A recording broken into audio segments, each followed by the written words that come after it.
अंतर मन में ज्योति जगा लो, होगा दूर अंधेरा।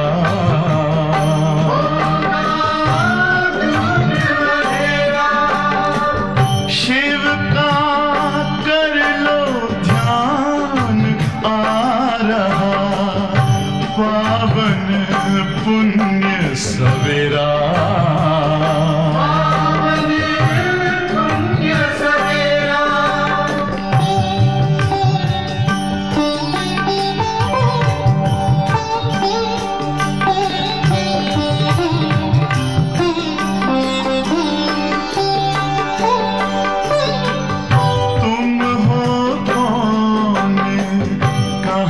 से आए अपने आप को जानो, राजयोग के द्वारा अपना परम पिता पहचानो। इसी राजपथ पर चलकर पालो अपना बसेरा।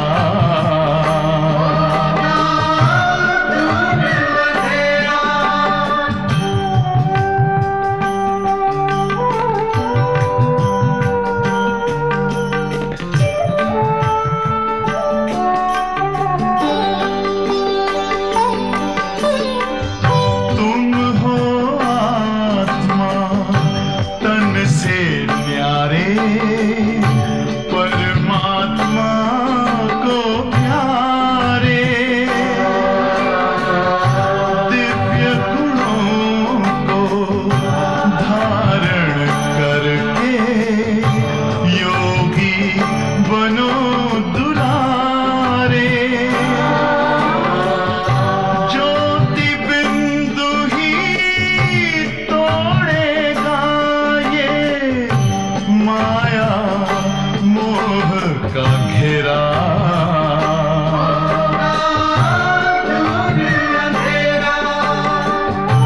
अंतर मन में ज्योति जगा लो, होगा दूर अंधेरा।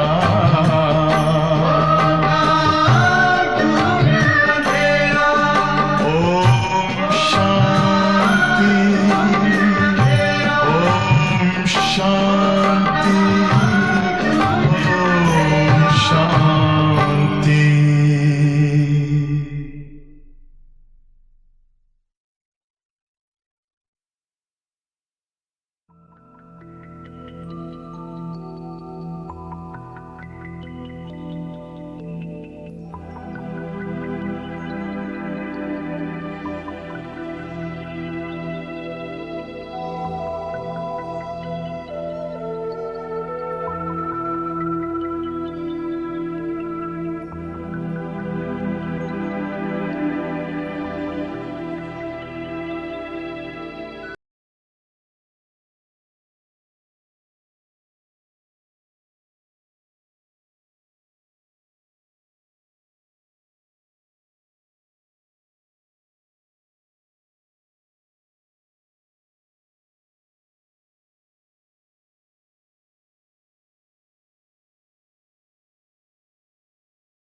शांति। ओम शांति। Good morning. आज बाबा के 4 तारीख के महावाक्य हैं। बाबा आज सेवा के लिए समझाते हैं कि इस संसार में सभी आत्माएं भगवान के बच्चे हैं और सब बच्चे भगवान के वर्षे के अधिकारी हैं, चाहे वो मुक्ति के, चाहे वो जीवन मुक्ति के। मुक्तिधाम में जाने वाली आत्माएं बाबा का संदेश लेंगे, बाबा को पहचानेंगे और वो मुक्ति में जाएंगे। जीवन मुक्तिधाम वाली आत्माएं पढ़ाई पढ़ेगी, बाबा को भी पहचानेगी, पढ़ाई भी पढ़ेगी और वो जीवन मुक्ति अर्थात सतयुग की दुनिया में देव पद को प्राप्त करेगी। लेकिन बाबा हमें आज युक्ति समझाते हैं कि संसार में कैसे हम डिसाइड करें कि ये मुक्ति में जाने वाली आत्मा है या ये जीवन मुक्ति धाम में जाने वाली आत्मा है। तो बाबा ने आज बहुत सरल तरीका हमें समझाया कि जो मुक्ति में जाने वाली आत्माएं होगी वो केवल बाबा में निश्चय करेगी, वो पढ़ाई पर ध्यान नहीं देंगे। और जो जीवन मुक्ति में जाने वाली आत्माएं होगी वो पूरे 84 जन्मों का राज समझेगी, ड्रामा के आदि मध्य अंत को समझेगी और उनकी बुद्धि में झट ये ज्ञान आएगा और वो आगे भी सुनने की कोशिश करेगी। तो जो इस ज्ञान को सहज रीति समझ जाए, ड्रामा का ज्ञान या तीनों लोकों का ज्ञान, तो बाबा कहते हैं इससे समझ लो कि ये जीवन मुक्ति में जाने वाली आत्मा है जिनको पढ़ाई में इंटरेस्ट होगा। तो आज बाबा समझाते हैं कि हम आत्माओं में से ये भी डिसाइड कैसे करें कि 84 जन्म कौन लेगा और 63 जन्म कौन लेगा। तो बाबा कहते 84 जन्म लेने वाली आत्माएं बहुत रुचि से ज्ञान सुनेगी और न केवल सुनेगी, उसको धारण करने की कोशिश भी करेंगे ना। तो सहज तरीका है कि हम पहचाने कि देवकुल की आत्मा है या नहीं है। ठीक है, तो आज पापा के 4 तारीख के महावाक्य सुनेंगे। मीठे बच्चे, जिन्होंने शुरू से भक्ति की है, जिन्होंने शुरू से भक्ति की है 84 जन्म लिए हैं, वह तुम्हारे ज्ञान को बड़ी रुचि से सुनेंगे,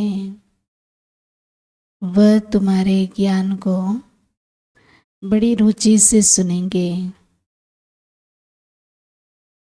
इशारे से समझ जाएंगे, इशारे से समझ जाएंगे। प्रश्न है, देवी देवता घराने के नजदीक वाली आत्मा है या दूर वाली?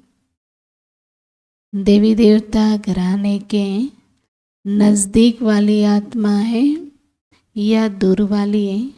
उसकी परख क्या होगी? उसकी परख क्या होगी?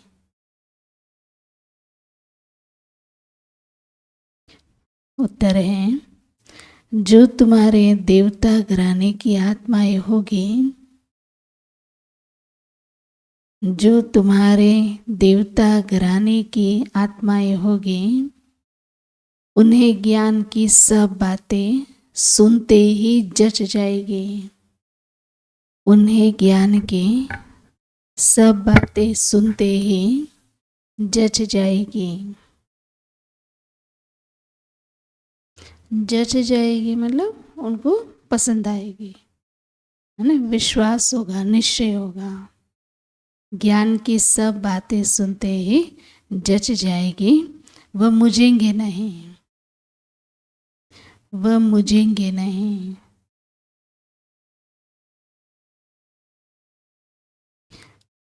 जितना बहुत भक्ति की होगी,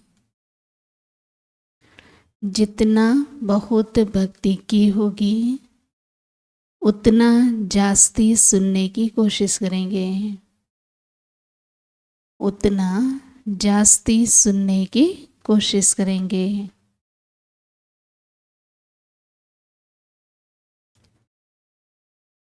तो बच्चों को नब्ज देखकर सेवा करनी चाहिए।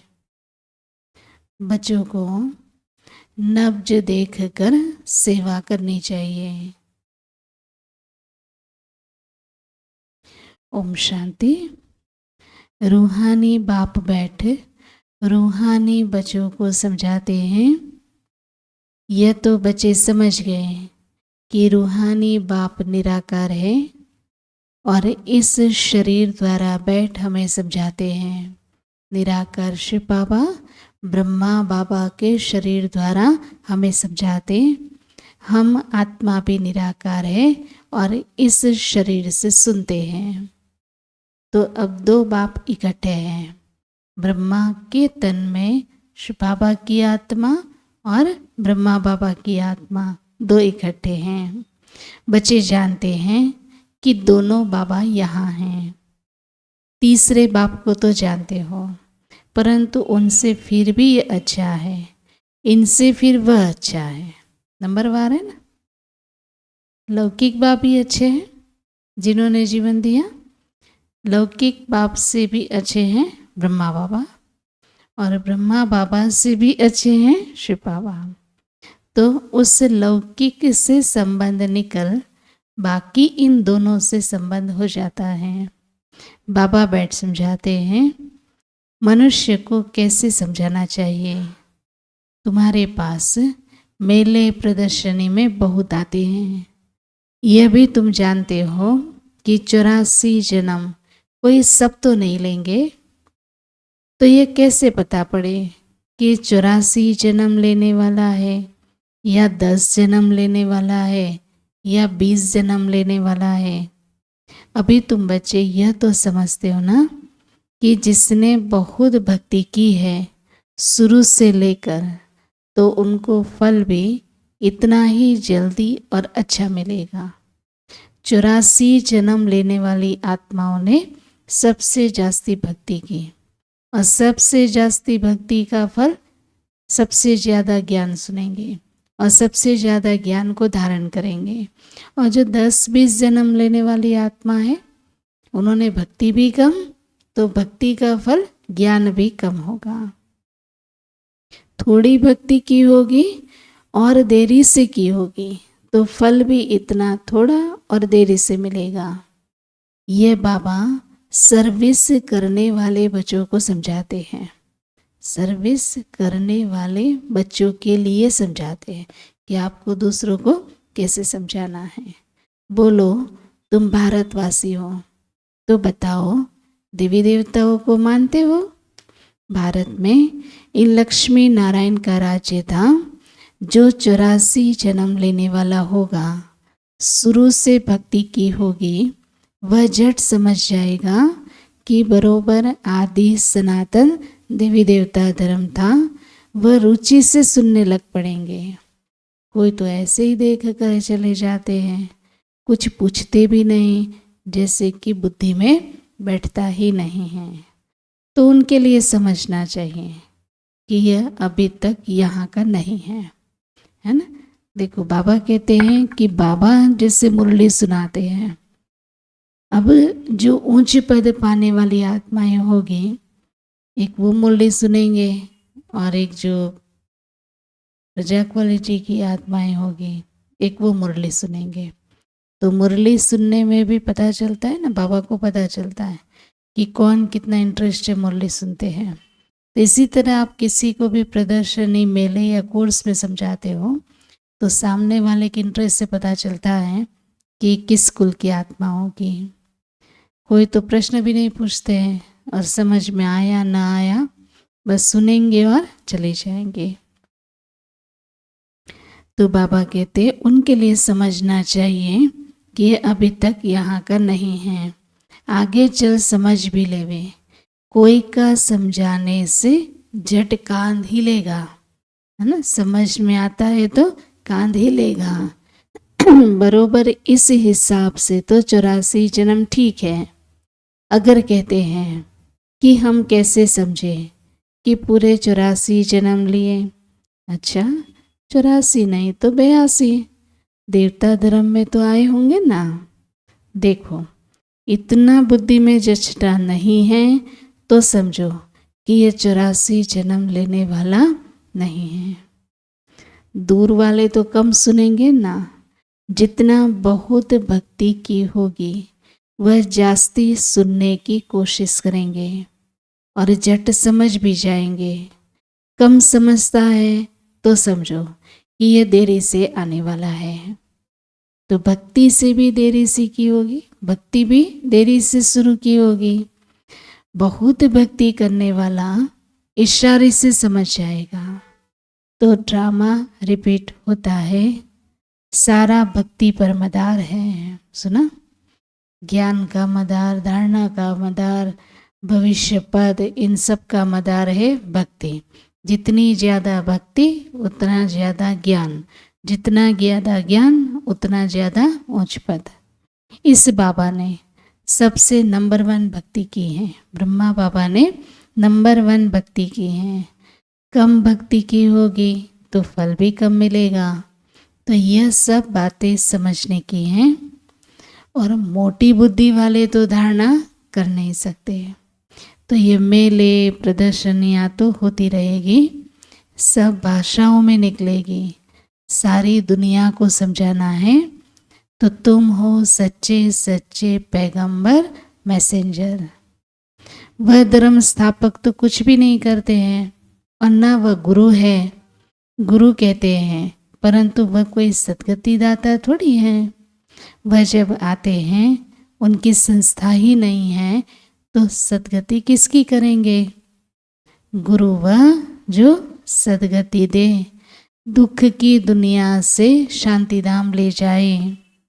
तो क्राइस्ट आदि गुरु नहीं है, वह सिर्फ धर्म की स्थापना करते हैं।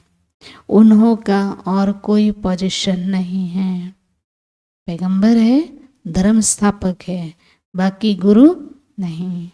पोजीशन उन्हों का होता है जो पहले पहले सतो प्रधान में, फिर सतो रजो तमो में आते हैं। वह तो सिर्फ अपना धर्म स्थापन कर फिर पुनर्जन्म लेते हैं। जब फिर सबकी तमो प्रधान अवस्था होती है तो बाबा आते हैं, पवित्र बनाकर फिर साथ ले जाते हैं। उन धर्म पिताओं को भी साथ ले जाने का काम कौन करता है? उनको भी सद्गति देने का काम बाबा करते हैं। पावन बना तो फिर इस पतित दुनिया में नहीं रह सकते हैं। पावन आत्मा है तो इस पतित दुनिया में नहीं रह सकती। पवित्र आत्माएं चली जाएगी मुक्ति में, फिर जीवन मुक्ति में आएगी। कहते भी हैं कि वह लिबरेटर हैं, गाइड हैं, परंतु इसका अर्थ नहीं समझते। भगवान को लिबरेटर कहते हैं तो लिबरेटर माना वो दुखों से मुक्ति दिलाते हैं, गाइड माना वो मुक्ति, जीवन मुक्ति का रास्ता बताते हैं। अर्थ समझ जाए तो उनको जान भी जाए। सतयुग में भक्ति मार्ग के अक्षर भी बंद हो जाते हैं। ये सदगति, ये मुक्ति, ये जीवन मुक्ति, ये बाबा कहते ये अक्षर वहाँ नहीं होगा। ये ड्रामा में नोंद हैं जो सब अपना अपना पार्ट बजाने आते हैं। तो सदगति को एक भी पा नहीं सकता। अभी तुमको ये ज्ञान मिल रहा है। बाबा कहते हैं मैं कल्प के संगम युगे आता हूँ, तो इसको कहा जाता है कल्याणकारी संगम युग। और कोई युग को कल्याणकारी नहीं कहेंगे। सतयुग और त्रेता के संगम का कोई महत्व नहीं है। सतयुग और त्रेता के संगम का कोई महत्व नहीं। सूर्यवंशी पास्ट हुए, फिर चंद्रवंशी राज्य चलता, फिर चंद्रवंशी से वैश्यवंशी बने, तो चंद्रवंशी पास्ट हो गए। उनके बाद क्या बने वह पता नहीं रहता। चित्र आदि रहते हैं तो समझेंगे ये सूर्यवंशी हमारे बड़े थे और ये चंद्रवंशी थे। वह महाराजा और वह राजा, वह बड़े धनवान थे, ये फिर भी नापास हुए हैं। चंद्रवंशी फिर भी नापास है। यह बातें कोई शास्त्रों में नहीं हैं। तो अभी बाबा बैठ समझाते हैं। सभी कहते हैं हमको लिबरेट करो, हमको पति से पावन बनाओ। सुख के लिए नहीं कहेंगे, क्योंकि सुख के लिए निंदा लिख दी है शास्त्रों में। पति से पावन बनाओ, बस इतना कहते। बाकी नहीं कहते मैं कृष्णपुरी में ले चलो या मैं श्री राम की दुनिया में ले चलो।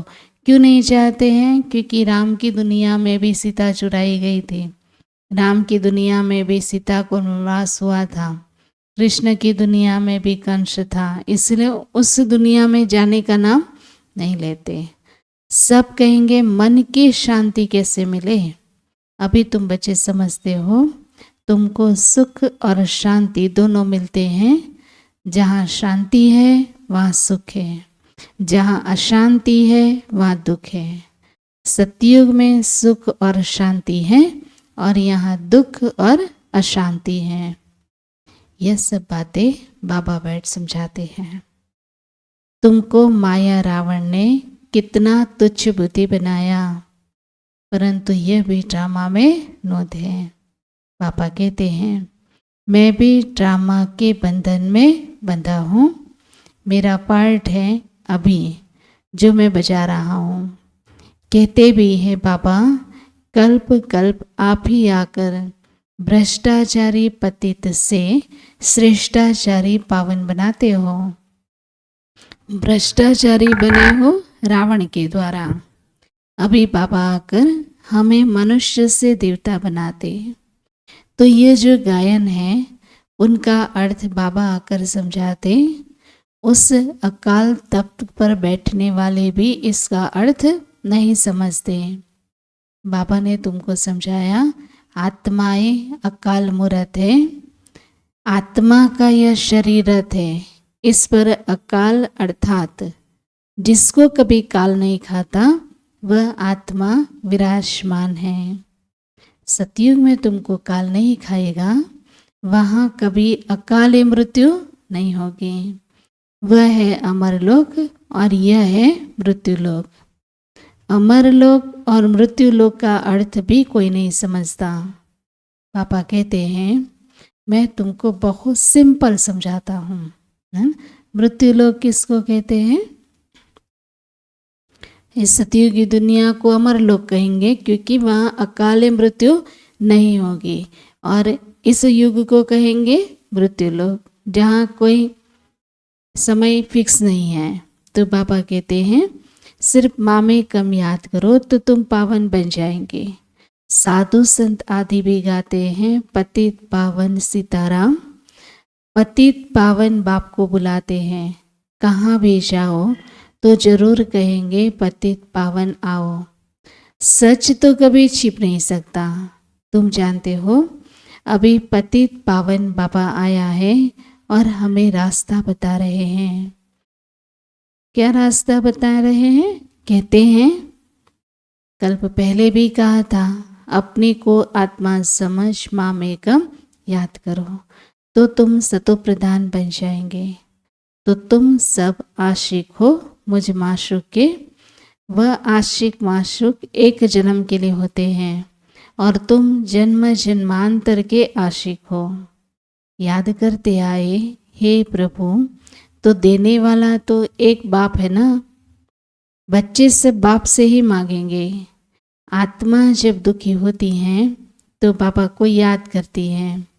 सुख में कोई याद नहीं करते, दुख में सब बाप को याद करते हैं। बाबा आकर सदगति दो। जैसे गुरु के पास जाते हैं कि हमको बचा दो। अच्छा बच्चा मिल गया तो बहुत खुशी होगी, बच्चा नहीं हुआ तो कहेंगे ईश्वर की भावी। तो ड्रामा को वह भी नहीं समझते। अगर वह ड्रामा कहे तो फिर सारा मालूम होना चाहिए, है ना। ड्रामा कहे तो ड्रामा के आदि मध्य अंत सब ज्ञान होना चाहिए। तुम ड्रामा को जानते हो और कोई नहीं जानता, न कोई शास्त्रों में ये ज्ञान है। तो ड्रामा माना ही ड्रामा, उनके आदि मध्य अंत का तुम बच्चों को पता होना चाहिए। बाबा कहते मैं 5-5 हजार वर्ष के बाद आता हूँ। 5-5 हजार वर्ष के बाद आता हूँ। ये 4 युग बिल्कुल इक्वल है। तो स्वास्तिका का महत्व है। खाता जो बनाते हैं उसमें स्वास्तिका बनाते हैं, है ना। शुभ काम होता है तो स्वास्तिका। तो ये भी खाता है ना। हमारा फायदा कैसे होता है, फिर घाटा कैसे पड़ता है। और घाटा पड़ते पड़ते अभी तो पूरा ही घाटा पड़ गया।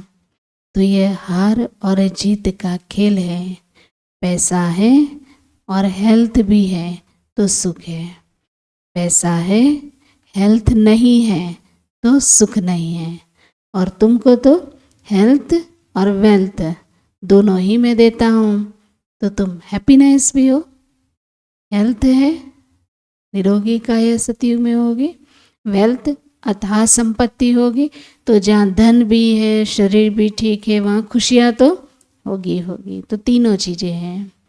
जब कोई शरीर छोड़ता है तो मुख से कहते हैं ना फलाना स्वर्ग पधारा, लेकिन अंदर दुखी होते रहते हैं।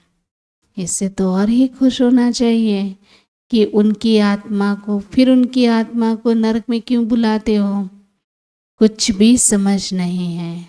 तो बाबा करके ये सब बातें समझाते हैं, बीज और झाड़ का राज समझाते हैं। ऐसे झाड़ और कोई बना भी नहीं सकता। बाबा ने जैसे कहा कि सृष्टि चक्र बाबा ने दिव्य दृष्टि से बनवाया, ऐसे कल्प वृक्ष भी दिव्य दृष्टि से बनवाया। यह और कोई बना नहीं सकता। तो यह कोई इसने नहीं बनाया, यह कोई गुरु तो नहीं था, ब्रह्मा बाबा ने तो नहीं बनाया, और ब्रह्मा बाबा कोई गुरु नहीं थे। अगर होता तो उनके और भी शिष्य ऐसे होते हैं। मनुष्य समझते हैं कि इनको कोई गुरु ने सिखाया, या तो कहते हैं कि परमात्मा की शक्ति प्रवेश किया। अरे परमात्मा की शक्ति कैसे प्रवेश करेगी, बेचारे कुछ भी नहीं जानते। तो बाबा खुद बैठ बताते हैं कि मैंने कहा था कि मैं साधारण बूढ़े तन में आता हूँ और आकर तुमको पढ़ाता हूँ। जब ब्रह्मा बाबा को साक्षात्कार हुआ विष्णु का और निराकार पॉइंट का, तो उस समय बाबा को शिव बाबा का ज्ञान तो था नहीं, गुरु किया था, गुरु सत्संग कराने आए थे। तो बाबा को उधर सत्संग चल रहा है उनके घर में, और बाबा को एक साइड पे दिव्य साक्षात्कार हुआ। तो बाबा फिर गुरु जी के पास गए, उनके जो गुरु थे महात्मा, कि बाबा हमें ये सब दिखाई दिया आपकी कृपा से, ये सब क्या है। तो गुरु जी ने कहा ये कोई मेरी कृपा नहीं है, ये कोई परमात्मा की दिव्य शक्ति है जो आपके द्वारा कुछ कराना चाहती है। तो वो बाबा कहते हैं ये साक्षात्कार या कुछ भी है, ये ज्ञान है, ये कोई गुरु महात्मा का काम नहीं है ना। और अगर वो गुरु की कृपा से हुआ होता तो उस गुरु के बहुत सारे शिष्य थे, केवल दादा लेखराज अकेले थोड़े था, है ना। ऐसे बहुत सारे शिष्य को ज्ञान मिला होता। इसीलिए ब्रह्मा बाबा को ज्ञान मिला, तो ये कोई वो गुरु का काम नहीं था, ये डायरेक्ट दिव्य शक्ति परमात्मा का काम था।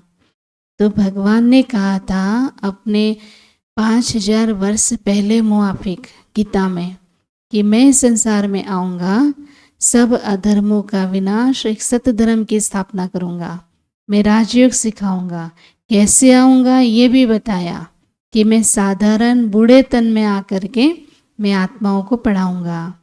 तो यह भी सुनते हैं, अटेंशन तो हमारे ऊपर है ना। ये भी स्टूडेंट है, ब्रह्मा बाबा भी शिव बाबा का ज्ञान सुनते हैं, लेकिन अटेंशन जैसे हम शिव बाबा का ज्ञान ब्रह्मा बाबा के द्वारा सुनते हैं, तो हमारा अटेंशन शिव बाबा पे है, न कि ब्रह्मा बाबा पे। हमारी बुद्धि में ये नहीं है कि ब्रह्मा बाबा हमें ज्ञान सुनाते हैं, यह ब्रह्मा बाबा का ज्ञान है, नहीं। भले ब्रह्मा बाबा का मुख है, लेकिन सुनाने वाला शिव बाबा है। यह भी स्टूडेंट है, यह अपने को और कुछ नहीं कहते, प्रजापिता सो भी स्टूडेंट है। भले इसने विनाश भी देखा, परंतु समझा तो कुछ भी नहीं, आहिस्ते आहिस्ते समझ गए। जैसे तुम समझते जाते हो, बाबा तुमको समझाते हैं, बीच में यह भी समझ जाते हैं, यह भी पढ़ते रहते हैं। तो हर एक स्टूडेंट पुरुषार्थ करेंगे पढ़ने का। ब्रह्मा विष्णु शंकर है सूक्ष्म वतनवासी, उन्हों का क्या पार्ट है यह भी कोई नहीं जानता। तो बाबा हर एक बात आप ही समझाते हैं, तुम प्रश्न कोई पूछ भी नहीं सकते। ऊपर में शिव बाबा परमात्मा, फिर है देवताएं, उनको मिला कैसे सकते हैं? ब्रह्मा, विष्णु, शंकर, ये 3 देवताएं हैं और उनके ऊपर है शिव बाबा। तो शिव बाबा इन तीनों मूर्तियों का रचयिता है। तो रचयिता और रचना एक कैसे हो सकते हैं, है ना? तो इन तीनों मूर्तियों को बनाने वाला शिव बाबा है। तो बाबा कहते उनको मिला कैसे सकते हैं? अभी तुम बच्चे जानते हो, बाबा इसमें आकर प्रवेश करते हैं, इसीलिए कहा जाता है बाप दादा। तो बाप अलग है, दादा अलग है। बाप शिव है, दादा ब्रह्मा है, और वर्षा मिलता है शिव बाबा से। ब्राह्मण हो गए ब्रह्मा के बच्चे। तो बाप ने एडॉप्ट किया ड्रामा प्लेन अनुसार। पापा कहते हैं नंबर 1 भक्त यह है, 84 जन्म भी इसने लिए हैं। सांवरा और गोरा भी इनको कहते हैं। श्री कृष्ण सतयुग में गोरा था, कलयुग में सांवरा। तो पतित है ना, फिर पावन बनते हैं। तुम भी ऐसे बनते हो। तो यह है आयरन एजेड वर्ल्ड और वह है गोल्डन एजेड वर्ल्ड। कलयुग है आयरन एजेड, सतयुग है गोल्डन एजेड। सीढ़ी का किसी को भी पता नहीं है। जो पीछे आते हैं वह थोड़ी 84 जन्म लेंगे, वह जरूर कम जन्म लेंगे। फिर उनको सीढ़ी में दिखा कैसे सकते? तो बाबा ने समझाया सबसे जास्ती जन्म कौन लेंगे और सबसे कम जन्म कौन लेंगे, ये नॉलेज है ना। तो बाबा ही नॉलेजफुल पतित पावन है। आदि मध्य अंत की नॉलेज बाबा सुना रहे हैं। वह सब तो नेति नेति करते गए। ऋषि मुनि महात्माएं जो भी आए सब नेति नेति, अर्थात हम भगवान को नहीं जानते, अपनी आत्मा को ही नहीं जानते, तो फिर बाप को कैसे जानेंगे?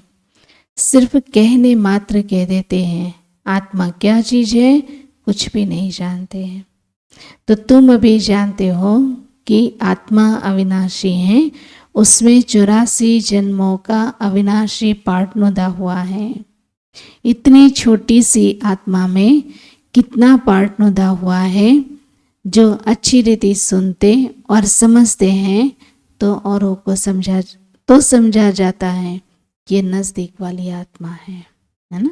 जो अच्छी रीति सुनते दूसरों को सुनाते उसके लिए समझा जाता है कि देवकुल की आत्मा है। बुद्धि में नहीं बैठता है तो वह देरी से आने वाला होगा। सुनाते समय ही नब्ज देखी जाती है।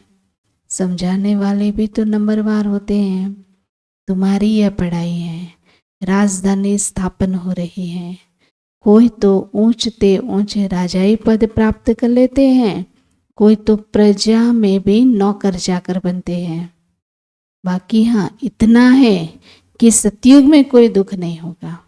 जो प्रजा के भी नौकर जाकर होंगे ना, उसको भी दुख नहीं होगा। उसको कहा जाता है सुखधाम बहिस्त। तो जो पास्ट हो गया है तब तो उसको याद करते हैं।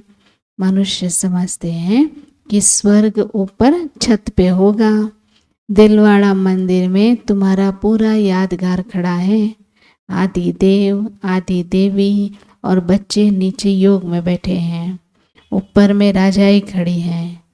मनुष्य तो दर्शन करेंगे, पैसा रखेंगे, लेकिन समझेंगे कुछ भी नहीं। मंदिरों में जाएंगे और मूर्तियों को देखेंगे, पैसा रख देंगे, फूल वूल चढ़ा देंगे, लेकिन उनकी बायोग्राफी को नहीं समझेंगे। तुम बच्चों को ज्ञान का तीसरा नेत्र मिला। तुम सबसे पहले तो बाबा की बायोग्राफी को जान गए, तो और क्या चाहिए? बाबा को जानने से ही सब कुछ समझ में आ जाता है। तो तुम बच्चों को खुशी होनी चाहिए। तुम जानते हो अभी हम सतयुग में जाकर फिर सोने के महल बनाएंगे और वहाँ हम राज्य करेंगे। सुना, खुशी किस बात की है? हमें भगवान पढ़ाते हैं, पढ़ करके हम पवित्र बनेंगे और सतयुग में जाएंगे, सोने के महल बनाएंगे और वहाँ हम राज्य करेंगे। जो सर्विसेबल बच्चे हैं उन्हों की बुद्धि में रहेगा। ये स्पिरिचुअल नॉलेज स्पिरिचुअल फादर देते हैं। तो स्पिरिचुअल फादर कहा जाता है आत्माओं के बाप को, और वही सर्व की सद्गति दाता है, सुख और शांति का वर्षा देते हैं। तो तुम समझा सकते हो कि ये सीढ़ी है भारतवासियों की, जो पूरे 84 जन्म लेते हैं। तुम तो आते ही आधे में हो, तो तुम्हारा 84 जन्म कैसे होगा? सबसे जास्ती जन्म हम लेते हैं। तो ये बड़ी समझने की बातें हैं। मुख्य बात है पति से पावन बनने के लिए बुद्धि योग लगाना। पावन बनने की प्रतिज्ञा कर, फिर अगर पतित बनते हैं तो हर गुण एकदम टूट पड़ता है, जैसे कि 5 मंजिल से गिरते हैं। बुद्धि ही मलिच्छ हो जाएगी, फिर दिल अंदर खाता रहेगा, मुख से कुछ निकलेगा नहीं। इसलिए बाबा कहते हैं बच्चे खबरदार रहो। अच्छा, मीठे मीठे सिकिलदे बच्चों प्रति माता पिता बाप दादा का याद प्यार और गुड मॉर्निंग। रूहानी बाप की रूहानी बच्चों को नमस्ते। हम रूहानी बच्चों की रूहानी माता पिता बाप दादा को याद प्यार गुड मॉर्निंग और नमस्ते। शुक्रिया बाबा, आपका बहुत बहुत शुक्रिया। धारणा के लिए मुख्य सार है। पहली पॉइंट है, इस ड्रामा को यथार्थ रीति समझ, इस ड्रामा को यथार्थ रीति समझ माया के बंधनों से मुक्त होना है।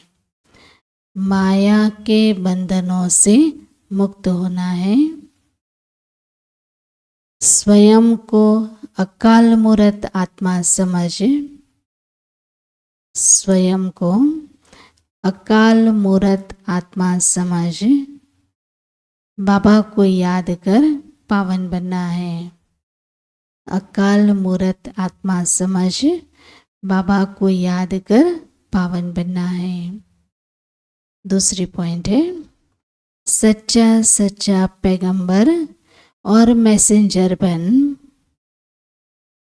सच्चा पैगंबर और मैसेंजर बन सबको शांतिधाम सुखधाम का रास्ता बताना है। सबको शांतिधाम सुखधाम का रास्ता बताना है।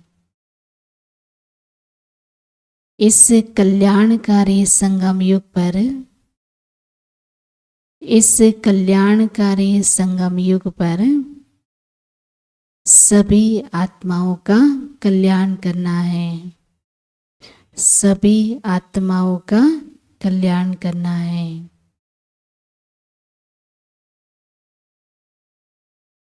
वरदान है, बाप और सेवा की स्मृति से, बाप और सेवा की स्मृति से एक रस स्थिति का अनुभव करने वाले, एक रस स्थिति का अनुभव करने वाले सर्व आकर्षण मुक्त भव। सर्व आकर्षण मुक्त भव। बाप और सेवा की स्मृति से एक रस स्थिति का अनुभव करने वाले सर्व आकर्षण मुक्त भव। जैसे सर्वेंट को सदा सेवा और मास्टर याद रहता है, सर्वेंट को सदा सेवा और मास्टर याद रहता है, ऐसे वर्ल्ड सर्वेंट, ऐसे वर्ल्ड सर्वेंट सच्चे सेवादारी बच्चों को भी, वर्ल्ड सर्वेंट सच्चे सेवादारी बच्चों को भी बाप और सेवा के सिवाय कुछ भी याद नहीं रहता। बाप और सेवा के सिवाय कुछ भी याद नहीं रहता।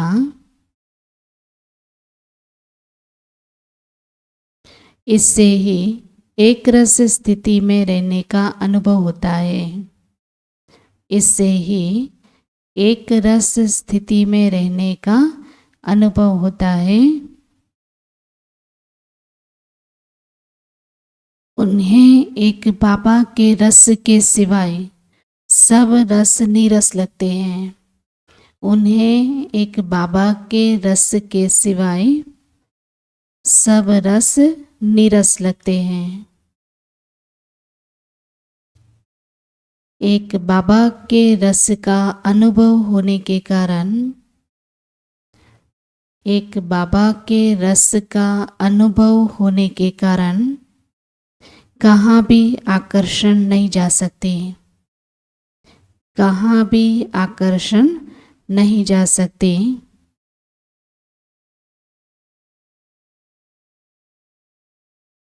यह एक रस स्थिति का तीव्र पुरुषार्थ ही, यह एक रस स्थिति का तीव्र पुरुषार्थ ही सर्व आकर्षणों से मुक्त बना देता है। सर्व आकर्षणों से मुक्त बना देता है। यही श्रेष्ठ मंजिल है। यही श्रेष्ठ मंजिल है। बाबा ने कहा, जैसे सर्वेंट को सदा सेवा और मास्टर याद रहता है, ऐसे वर्ल्ड सर्वेंट सच्चे सेवाधारी बच्चों को भी बाप और सेवा के सिवाय कुछ भी याद नहीं रहता। इससे ही एक रस स्थिति में रहने का अनुभव होता है। उन्हें एक बाबा के रस के सिवाय सब रस नीरस लगते हैं। एक बाबा के रस का अनुभव होने के कारण कहाँ भी आकर्षण नहीं जा सकते। यह एक रस स्थिति का तीव्र पुरुषार्थ ही सर्व आकर्षणों से मुक्त बना देता है। यही श्रेष्ठ मंजिल है। स्लोगन है, नाजुक परिस्थितियों के पेपर में पास होना है। नाजुक परिस्थितियों के पेपर में पास होना है तो अपनी नेचर को शक्तिशाली बनाओ। तो अपनी नेचर को शक्तिशाली बनाओ। नाजुक परिस्थितियों के पेपर में पास होना है तो अपनी नेचर को शक्तिशाली बनाओ। आज का सम्मान है, मैं शक्तिशाली आत्मा हूँ। और यह है अव्यक्त इशारे। सत्यता और सभ्यता रूपी कल्चर को अपनाओ। जब भी कोई असत्य बात देखते हो, जब भी कोई असत्य बात देखते हो, सुनते हो, तो असत्य वायुमंडल नहीं फैलाओ। तो असत्य वायुमंडल नहीं फैलाओ। कई कहते हैं कि ये पाप कर्म है ना। कई कहते हैं ये पाप कर्म है। पाप कर्म देखा नहीं जाता। पाप कर्म देखा नहीं जाता, लेकिन वायुमंडल में असत्य की बातें फैलाना,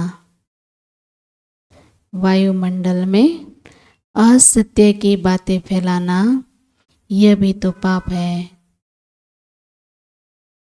यह भी तो पाप है। लौकिक परिवार में भी अगर कोई ऐसी बात देखी व सुनी जाती है, लौकिक परिवार में भी अगर ऐसी कोई बात देखी व सुनी जाती है तो उसे फैलाया नहीं जाता, तो उसे फैलाया नहीं जाता। कान में सुना और दिल में छिपाया, कान में सुना और दिल में छिपाया।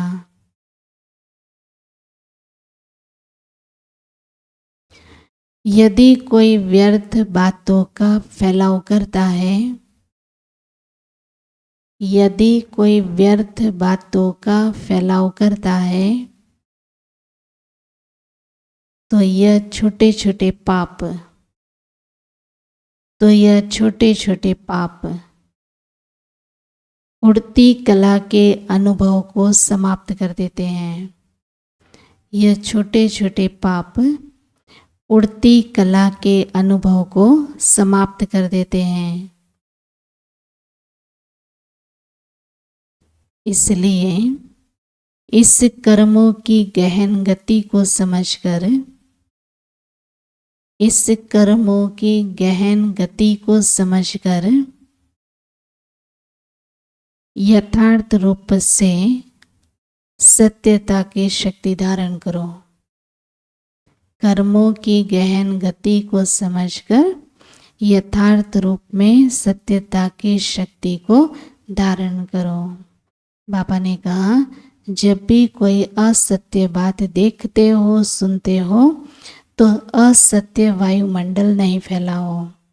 कई कहते हैं यह पाप कर्म है ना, तो पाप कर्म देखा नहीं जाता, लेकिन वायुमंडल में असत्यता की बातें फैलाना यह भी पाप है। लौकिक परिवार में अगर कोई ऐसी बात देखी व सुनी जाती है तो उसे फैलाया नहीं जाता, कान में सुना और दिल में छिपाया। यदि कोई व्यर्थ बातों का फैलाव करता है तो ये छोटे छोटे पाप उड़ती कला के अनुभव को समाप्त कर देता है। इसलिए इस कर्मों की गहन गति को समझकर यथार्थ रूप में सत्यता की शक्ति को धारण करो। ओके, ओम शांति।